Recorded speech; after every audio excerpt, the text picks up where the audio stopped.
Արմենիա հեռուստատեսության եթերում հայրենիք Սփյուռք հաղորդաշարի հերթական թողարկումն է։ Ձեզ սիրելի բարեկամներ։ Բարեկամներ, մեր կյանքի այս հարափոփող վիճակները մեզ ստիպում են շատ հաճախ հարցազրույցներ անել, հասկանալու համար եւ կամ հասկացնելու համար, թե ինչ է կատարվում մեր շուրջը։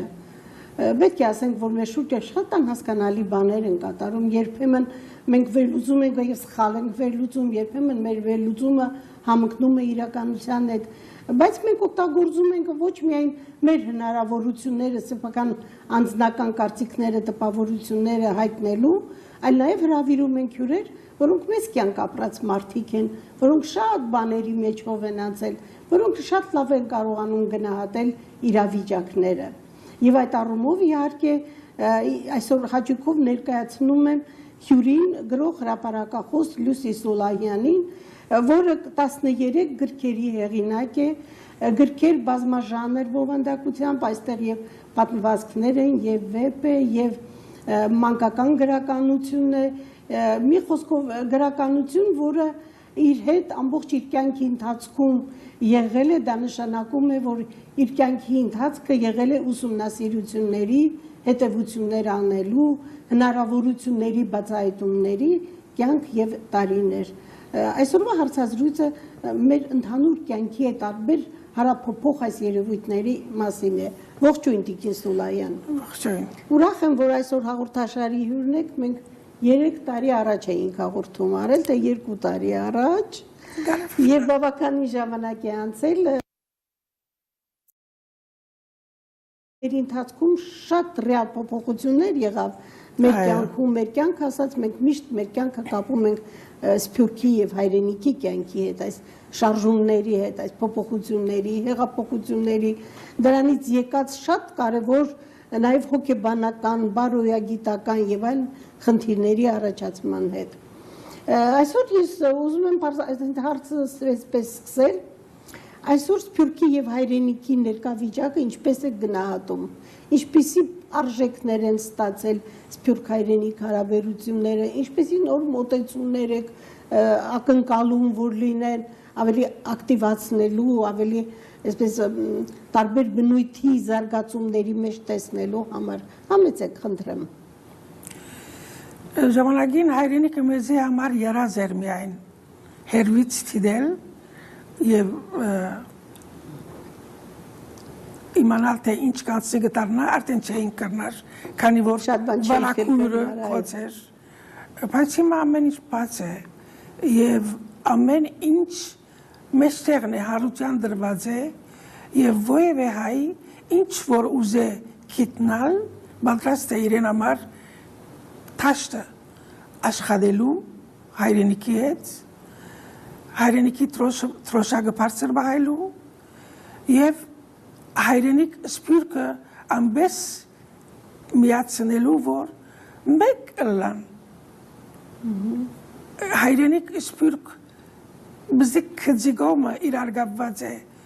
ահա քծիգն պետք է վերացվի այլևս լավ բան ասացիք լավ բան ասացիք Տիկին Սոլահյան այո այն գծիկը պետք է վերի ինչպես լեզվական այնպես էլ բովանդակային առումով այո ճիշտ է որ հայրենիքը գխոսի դարբեր հայերեն մենք գխոսենք Սփյուռքի մեջ դարբեր հայերեն բայց մենք երբ որ գարտանք հայրենի քիրքերը մենք շատ լավ կհասկանանք թե ինչ ասել գուզե հեղինակը եւ վստահ եմ որ նույնն է Հայաստանի պարագային այո փոխատար սապար նույնն է այսինքն իրար կհասկանանք նույն լեզուն է չնայած որ մեր լեզուն ջուղավորումներ ունի քրագանը ոչ քրագանը բարբարները կան մեր բարբարները խավարապարբարները եւ այլն այո բայց ադոնք ալիրենց գրավչություն ունին քեղեցկություն ունին շատ անուշ են այդ բարբարները այո այսինքն գարձես թե գդորը մեղր գարնես շատ հաճախ որից հյուր եմ ունենում եւ տարբեր հայաստանյան ներքին համայնքներից ես խնդրում եմ իրենք խոսեն իրենց բարբարով այնքան անուշ է հնչում այդ բարբարը եւ այնքան պատմական է Եվ հասկանալի։ Այո, եւ հասկանալի միաժամանակ։ Կան որոշ բարբարներ, կառլո բարբարները, որոնք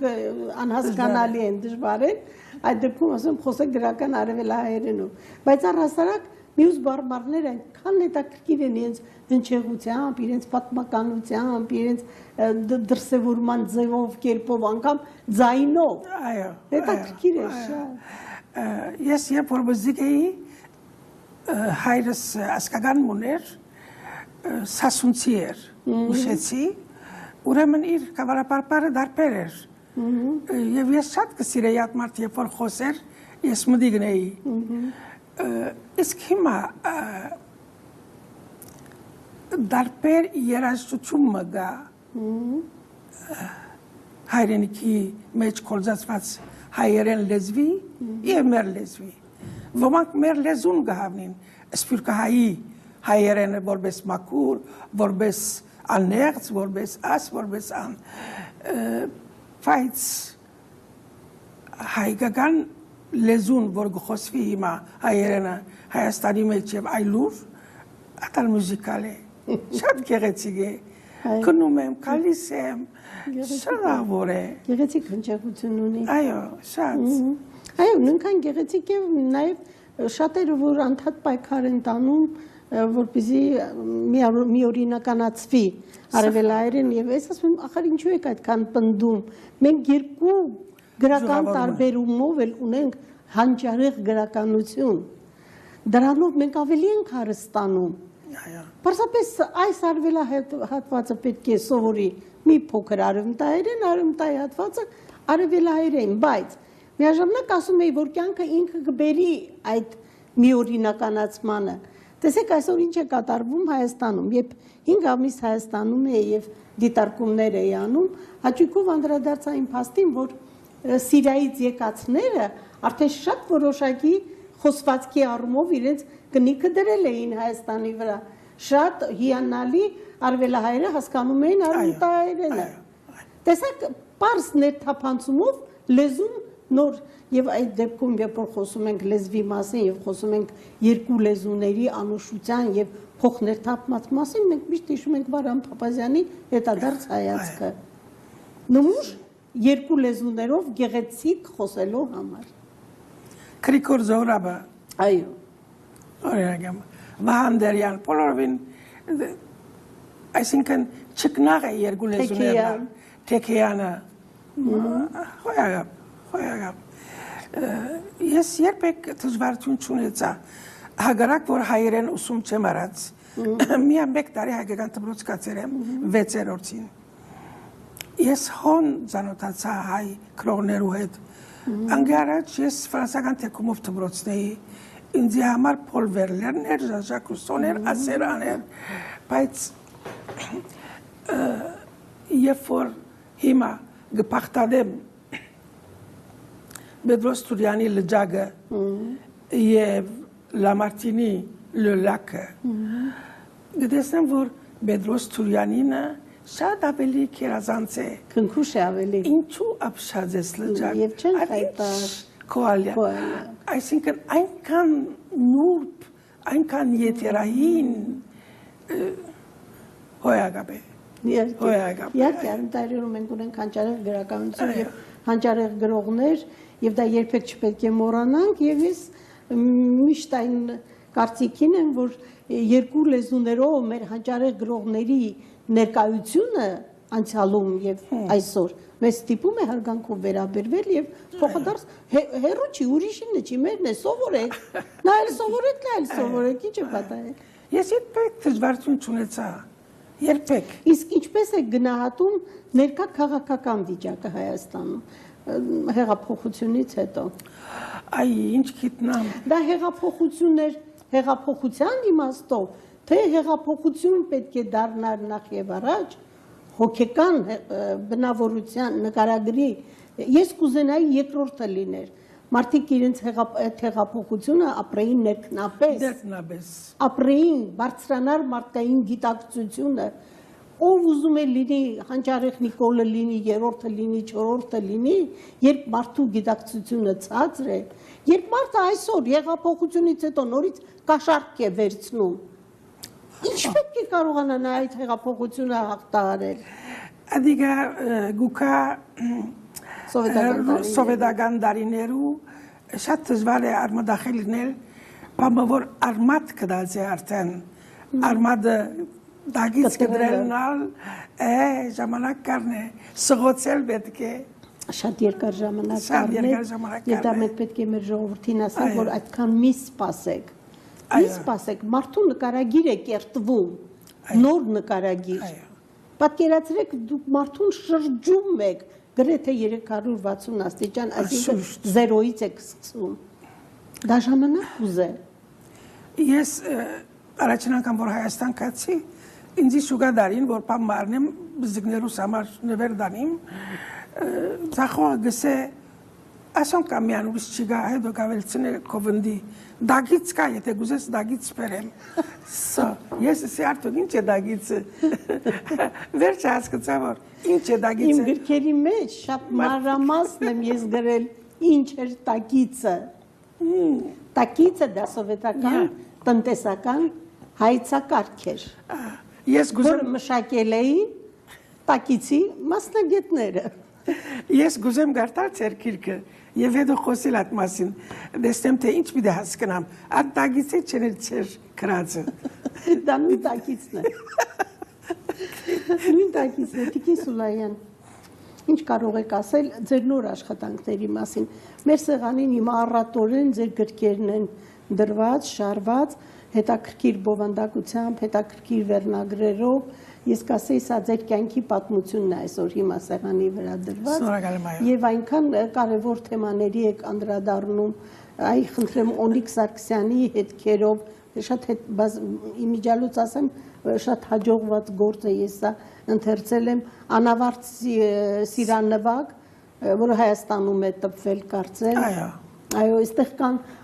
գրքեր, որոնք թարգմանվել են գերմաներեն, անգլերեն, եւ շուտով կարծեմ անգլերեն թարգմանվելու է նաեւ ոսկե տղա։ Այդ գիրքը մանկական գրականությունից, արաբերենով ունեք շատ թարգմանություններ, ինքները թարգմանել եք արաբերենից, այդպիսի գործեր։ Ես ոսկուզեմ պամուջստել, ես չեմ թարգմանել, Նիզար Խալիլին թարգմանած է ինձ ասել։ Իսկ դուք ինչ եք արել։ Ես գրած եմ հայերենը։ Ինքը թարգմանել է հայերենի արաբերեն։ Այո։ Իսկ էդիտ խմպակրությունը ռաձ է մեր արաբական աշխարհի լավագույն կրոներեն մեկը, որուն անունը Ֆադել Սպայ է։ Աս երեք քիրքերը որ դվեցան, աս արաբական մշակութային նախարարությունը դվեց։ Աս երկուքը ժամանակին գար մեր զինվորական մեծը Տլաս անունով, որ բավական կորձոնեություններ ունեցավ քաղաքական կետնի վրա, ան շատ գեղեցիկ դպակրական դերմ ուներ եւ այս երկու քիրքերը ինքը ուզեց տվել եւ ձախեց եւ ձախված դրամը բաժնեց բարեգործական նպատակներով բարեգործական նպատակներով անոնք որոնք մերած են Սուրիա համար նահատակներու մզիկներու այո իմիջիալուց ինչպես Չինաստան հասակ կարծեմ ձեր գրքերից մեկը հիմա չինացիներն են պատրաստվում տպելու այնտեղ ու ինչպես հասակ շատ պատահական այո շատ անուսիկ դիգինի մեծ զանոթացա մնիկ կարջուլուկ աղբոր շատ աղբոր անգլերեն քիծով բարդեզն էինք ուղագի սկսավ խոսիլ եւ այլն ինչպես պատվացավ քրագանությունը անշուշ մեկը որ քրագանությունը գսիր է ես գերեվ արծուցի Չինաստան ինչպես լանկիրքերը չեմ գիտեր ինչ եւ բոլորս որ ես քրող եմ սա ինձ մեկ հատ կտարկմանես հիմա կա ինչպես տարկմանեմ յալա բերին քիրքը բերանացի տարկմանեցինք մեկ հատը հսկա դղան է աս դղան որովհետեւ շատ անջոնի ծնած է քիթը ագանչները խոշոր եւ այլն եւ տասարանին մեջ է ինչպես վրան խնդրի շատ քեշ եւ օրմը պատահեցավ որ աստղա միշտ գլերեր եւ օրմը պատահեցավ որ խոշոր շունը հարցակեցավ աս սպոսանքի շրջանին դողոց վրա Այս տղան աննորմալ տղան ուրեմն շունիnet ինքը իր այսինքն ամբես հրավոր շունի իրեն կովկա հարցագումի եւ գրվեցավ շունինեդը անգե հետո ընկերները բռնեցին շալգեցին զինքը հերոս դարձավ սո երբ որ դուն եկա մայրը միշտ գիտե որ աստղան հալածված է ընկերներեն ախ տղաս կսե դե բարգիր պամիներ յանի հրեշտակ տղաս չէ մամա կսե չէ ես հրեշտակ չեմ ինչպես հրեշտակ չես ես հերոս եմ ես հերոս կսե այսինքն այդ ամփնական դուղուն արարքը ինչի վերածվեցավ զինքը վեր բարձրացուց ուրեմն հետաքրքիր է դրա ենթատեքստը մարդը կարող է իր մի փոքրիկ արարքով հերոսանալ այո եւ հասարակական կյանքում փոքրիկ արարքով հերոսանալը նաեւ հղի է հետևանքներով այո ուրեմն տեսնենք այդ ովքեր են որ փոքրիկ արարքներով հերոսանում են շատ հաջելի եւ հասարակության համար դառնում են ոչ պիտանի մարդիկ այո այս գիրքը թափառող հոգիներ շատ գեղեցիկ վերնագիր ունի ես գիտեմ այս գիրքը երբ եք գրել դուք այս իմ առաջին գիրքս է ահա անցել է քանի տարի 70 կարելի 1970 պետք է լա այո 39 տարի այո ասի ուրեմն ես շատ գաստվիմ երբ որ մեկը դարաբանքի մեջ է ինչ որ ալլա դարաբանքը չեմ գիտեր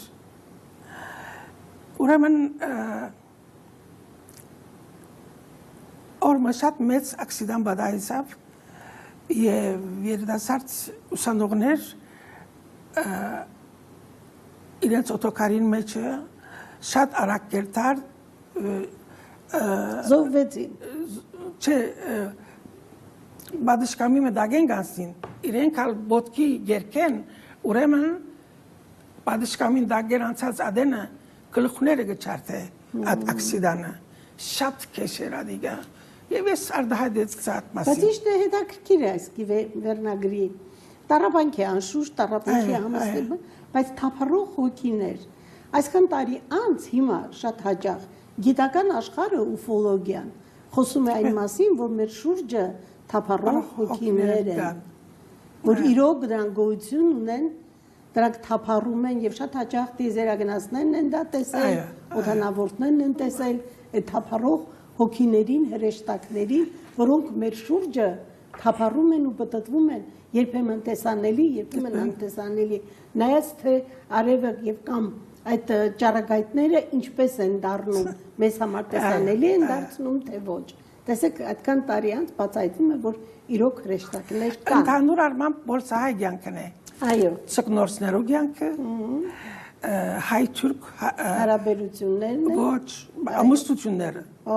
խառը ամուսնությունները այն մասին չխոսենք որտեղ դա ամենացավոտ խնդիրն է ինձ համար երբ հայ երիտասարդ աղջիկը կամ տղան խառը ամուսնություն է կնքում եւ ես տեսած եմ անիկա շատ եմ ուզում հերոստատեսությունից ասել սիրելիներ մի արեք դա մի արեք